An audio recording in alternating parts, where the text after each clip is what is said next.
Hola, soy Carlos Domínguez con un nuevo video para Bitácora Docente de un analista. El día de hoy quiero reflexionar sobre la situación post-pandemia. Estos momentos, estos espacios que se van a empezar a reabrir después de esta situación crítica sanitaria del COVID. ¿Y a qué viene esta reflexión? Ha habido muchos ensayos académicos de pensadores, pensadoras, intelectuales actuales sobre la situación pandémica. He tratado yo de estar lo más informado que puedo con respecto a lo mismo para así emitirme yo mi propia postura y no quedarme solamente con las noticias que se divulgaban de la forma en la que se divulgaron y de la fuente de la que vinieron. Creo yo que darle cabida a cualquier tipo de información te ayuda a generar una visión un poco más integral, por mucho que sean ideas descabelladas. eh, Feyerabend, en su libro Tratado contra el Método, dice que absolutamente todo juicio, toda opinión puede tener cabida en una realidad totalmente impredecible.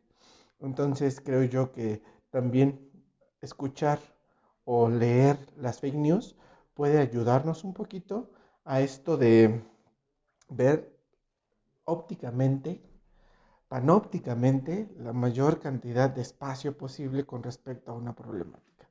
Entonces mi reflexión tiene como punto de inicio principalmente dos visiones que proponen autores a los que yo admiro, a los que yo sigo, Slavoj Zizek y Byung-Chul Han, que hace un mes y medio, 2 meses, se publicó que había como cierto punto en contra, cierta visión en contra de lo que estaba pasando.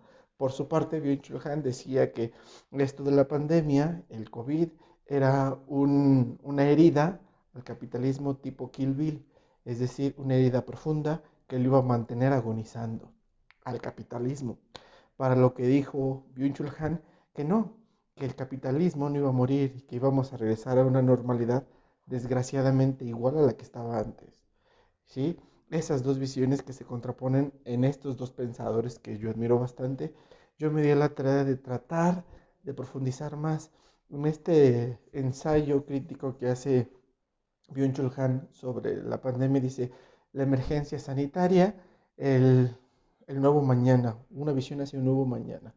Algo así nos plantea el título de su ensayo crítico al respecto, su visión al respecto, en donde propiamente nos dice que, por desgracia, la realidad, esta realidad COVID, no va a modificar, no va a alterar la realidad psíquica, la realidad intersubjetiva del sistema sociopolítico sobre el que se rige el mundo, que no la va a cambiar, que lejos de ser una toma de conciencia, lo que va a hacer esto es un proceso de individuación, de individualización todavía más profundo del que ya se tenía.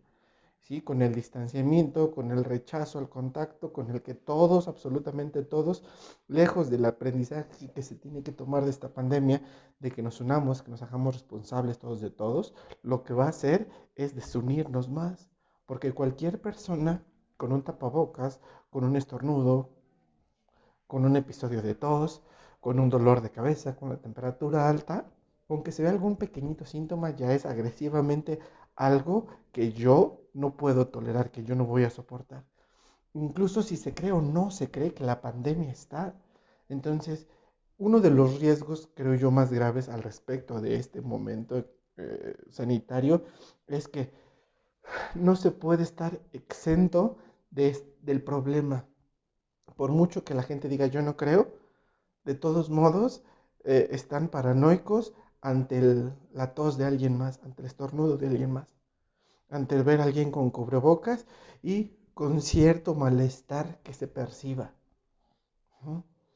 Están que no creen en eso, salen a trabajar, pero ven a alguien enfermo y luego está la reacción. Entonces, sí hay una condición en la que se cree sin creer. Entonces todo eso genera más incertidumbre que una certeza. ¿Y a qué le atribuyo yo esto? A que la información no está llegando con la credibilidad que tendría que llegar. Y eso no se remonta a esta situación. Tiene muchísimos años el no creer en los medios, el no creer en las personas que difunden la información. Entonces, la crisis, creo yo, más grave que está generando esto de la pandemia es de que se le está creyendo todavía menos a las instancias que en teoría tienen que acompañarnos, guiarnos, orientarnos y apoyarnos en un momento de crisis. Eso no se cree. Y estas posturas de estos dos pensadores, Slavoj Zizek y Byung-Chul Han, evidencian también eso. ¿A quién le creo? Yo que sigo a estos dos próceres intelectuales de la época actual. ¿A Byung-Chul Han? ¿Byung-Chul Han tiene la razón? ¿Slavoj Zizek tiene la razón? ¿Quién la tiene? ¿La tiene el gobierno? ¿La tienen las teorías del complot? ¿La tienen estas personas anárquicas que ven que esto de la pandemia fue algo creado y no fue un accidente de la naturaleza? ¿A quién se le cree? Esa incertidumbre lo que tiene que generar es un aterrizaje sí o sí de la forma de enfrentar la realidad. A mi ver, eso sí es muy personal. Los dos tienen razón, Slavoj Zizek y Byung-Chul Han. Para mí, al igual que, y lo tomo como ejemplo, la postura de Juan Jacobo Rousseau y de Maquiavelo. Maquiavelo decía que el ser humano es malo por naturaleza, que es la cultura, la sociedad, lo que lo domestica. Y Rousseau decía que el ser humano es bueno por naturaleza, que es la realidad interpersonal la que lo pervierte. También, para mí, los dos tienen un grado de razón. Si se apela a la condición meramente biológica, una postura incluso freudiana apoya esta visión de Maquiavelo. Freud decía que el cachorro humano era perverso, polimorfo, era totalmente instintivo. Sus arranques, sus reacciones eran totalmente voraces. Entonces, por una condición biológica, el ser humano sí es maligno por naturaleza, porque genera más caos, más orden, más impulsividad que otra cosa. Si apelamos al aspecto cultural en el que la cultura, los medios, las herramientas, instrumentos, el entorno, ¿sí?, domestican desde antes del nacimiento al cachorro humano, entonces sí, se puede ser bueno. Entonces, Byung-Chul Han y Slavoj Zizek también ambos tienen grados de razón. A mi ver, Slavoj Zizek tiene razón porque ideológicamente la construcción ideológica de desarrollo que brinda el capitalismo ya no se sostiene, ya no vive. La ideología capitalista ya se murió. Es para todos un hecho que el capitalismo no funciona. Como ideología no funciona, pero en la praxis no hay de otra. La praxis se va a seguir llevando. Entonces, la ideología murió, pero la praxis sigue andando. A quienes conozcan un poquito más de la filosofía, de estos discursos un poco metafísicos sobre la muerte, pues van a entender. Ya lo había hablado un poquito de la muerte de Dios.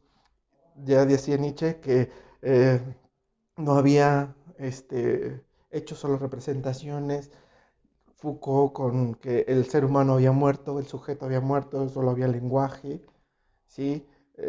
Muchos otros pensadores que hablan de que murieron los discursos, que murieron los relatos, solamente hay palabra, solamente hay entidades cohabitando en un entorno natural que intenta generar culturalidad, etcétera, etcétera. ¿Sí? Entonces sobre esta línea también va mi visión, mi conclusión, mi reflexión sobre que la ideología capitalista ya se murió, ¿sí? La ideología capitalista está muerta, está agonizante, sí, como decía Zizek, que recibió una herida que ya la va a matar la ideología. ¿Por qué? Porque un virus que todavía genera mucha incertidumbre en la mayoría de la población, no se ve, no está. Una persona familiar mía que se enferma de eso, yo no sé si murió o no murió. Solo me dicen que murió y me entregan unas cenizas. Pero yo no lo vi morir, yo no lo vi agonizante, le vi algunos signos. Entra a un hospital, a una clínica y me dicen tiene COVID, no lo puede ver, se muere. Y yo me quedo con la incertidumbre de que no lo vi morir y no vi su cuerpo muerto. ¿Sí? Entonces, esa realidad es altamente angustiante para el familiar que queda con vida. No ve a su familiar muerto. Y en una realidad en la que se depende mucho de la experimentación, de los sentidos, de la percepción, no voy a creer. Sí, no voy a creer que en verdad es verdad. Solamente me la voy a llevar voy a seguir adelante en mi vida ya sin esa persona, con unas cenizas que representativamente. Estoy hablando en un plano inconsciente, claro, pero esa es la realidad a la que nos estamos enfrentando. No vemos el problema y no vemos a nuestro familiar muriéndose. Solo lo sabemos por informes que nos dan los médicos y no se trata de no creer, pero pongamos en ese papel, ¿sí? Mucha gente depende para estar un poquito en paz con la elaboración del duelo tras la pérdida de un familiar, ver al familiar, ¿sí? Para despedirse del familiar. Y es algo que no está pasando, que genera una crisis emocional, psicológica muchísimo más fuerte de lo que ya está generando la pandemia, el encierro, la contingencia, el que no hay ningún lugar donde ir más que a casa, ¿sí? La reflexión está en eso, se está encerrando incluso la visión de la despedida de un familiar que se enferma. Está encerrado todo, no solo las personas. Está encerrada la cultura, está encerrada la ciencia, está encerrada el entretenimiento, las actividades lúdicas, el arte, el entretenimiento, todo está encerrado. Incluso no veo una posibilidad en la que nos podamos librar de esto. Construir o dirigirnos hacia una nueva normalidad va a depender de una carga responsiva bastante fuerte para con algo que no sé qué es, que está incierto, porque yo no vi a nadie. Tengo la influencia, y esa es una visión muy sisequiana, que tengo la influencia de Hollywood, de las películas, de las series, de cuánta novela comercial no hay sobre apocalipsis, sobre crisis mundiales, sobre fines del mundo, etcétera, etcétera, en las cuales vemos una exhibición de una película y que hay 1 millón de muertos en solo unas horas. Y esa influencia es la que ahorita hace desconfiar de que los hechos son tal cual como nos los dicen, pero no vemos nada. Si no lo estamos viendo, solamente quien los ven son los médicos, pero no toman esa conciencia para llevarla fuera de por lo abrumado que es el enfrentarse a la muerte ahí con las personas. Y no se puede personalizar tanto la atención, no porque no quieran, sino por la sobrepoblación, por la sobredemanda que tienen de atención. ¿Sí? Entonces, por eso es que Zizek tiene razón. Ese golpe es una herida profunda que ideológicamente hace que se muera el capitalismo. En la praxis no se va a morir, que es a lo que dice Byung-Chul Han. Por tanto periodo de encierro, por tanta crisis que se nos generó, lo que vamos a hacer es tratar de producir nuevamente la economía con un hambre voraz, ¿sí? Con ese apetito descontrolado de recuperar el tiempo perdido, el capital perdido, las relaciones, convivencias, entretenimientos. Se va a venir una oleada de festejos, de despilfarros, en cuanto, tal vez no lo económico, pero en sí en el desgaste emocional. Ya es una tensión exagerada la que está generando el encierro, que no se ve ya el día en el que se pueda liberar. Me ha tocado escuchar testimonios de personas que dicen, ya por favor, déjenme salir. Hasta voy a la iglesia, hasta voy a una librería, pero ya déjenme salir. ¿Qué implica eso? Que incluso se tiene la necesidad de romper con los estereotipos y formalizaciones que uno tenía en su cotidianidad previa al COVID. Eso aparentemente, o bueno, eso da una muestra de una necesidad de replantearse las cosas y de generar una nueva normalidad, la cual, en palabras de Byung-Chul Han, no se va a generar. Desgraciadamente, lo que se va a buscar por cuestión intempestiva, desbordada y tensión displacentera que la propició el encierro por tanto tiempo, va a ser regresar a lo mismo. Entonces los dos tienen razón. Los dos ven un panorama adverso. El capitalismo está muriendo como ideología, pero también no hay otra forma de ver un régimen sociopolítico, socioeconómico, de desarrollo subjetivo, cultural, nacional. No hay otra. La ideología comunista sigue viviendo, pero en la praxis no vive. Esa es la realidad que llega la postura de Zizek, la realidad a la que llega Byung-Chul Han, es un panorama que subjetivamente lo que va a generar es más crisis subjetivas, psíquicas en las personas. Y obviamente va a tener su repercusión en lo social, en lo cultural. Entonces, creo yo que ver las dos visiones y no tomar partido al 100% por ninguna de las dos, creo yo que es la toma de conciencia más sensata que podemos hacer. Y a partir de ahí, sí conseguir una nueva normalidad que sea más funcional, que sea más adaptable para todos, no solo para cada quien. Entonces es necesario informarse, es necesario ver las dos caras de la moneda. Y partiendo de si es o no es cierto el COVID, si fue o no planeado, es un problema vigente, es una realidad que está fuera de control en todos los niveles. Por mucho que haya sido algo maquiavélicamente formado, hoy está fuera de control, hoy, ¿sí? 24 de mayo, bueno, es el momento en el que estoy haciendo el video, pero hoy todavía está fuera de control. ¿Cuándo? ¿Cuándo va a llegar el momento de certidumbre? Nos vamos a dar cuenta de que esto era la posibilidad para deconstruir nuestra realidad cuando ya estemos inmersos en otro momento de realidad. Nos vamos a dar cuenta que el 2020 fue el año COVID cuando estemos en el 2021 y ya no podemos hacer nada por el 2020. ¿Por qué? Porque vamos a tratar de estar recuperando lo que no hicimos en el 2020, lo que perdimos en el 2020. ¿Sí? Una visión que puede sanar un poquito los estragos psicológicos que está generando el encierro, la incertidumbre, es no recordar este momento de encierro por solamente una manipulación de otros hacia mí.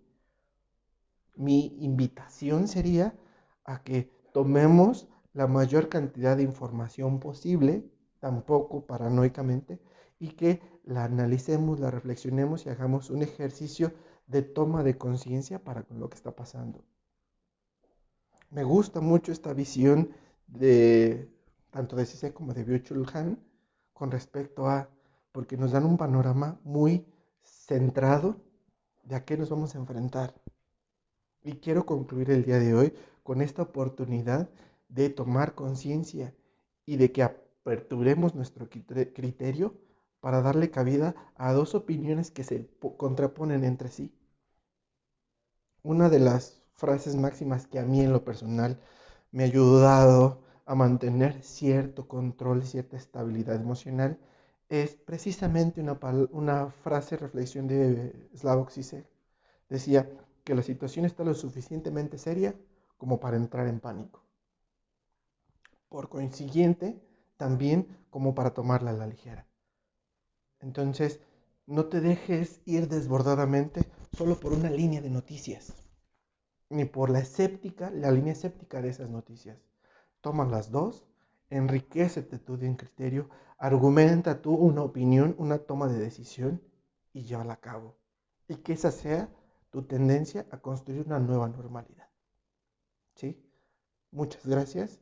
Espero haya aportado este video un poquitito a la toma de conciencia o una reflexión, les ayude a generar una reflexión para lo que se viene. Hasta luego, nos vemos.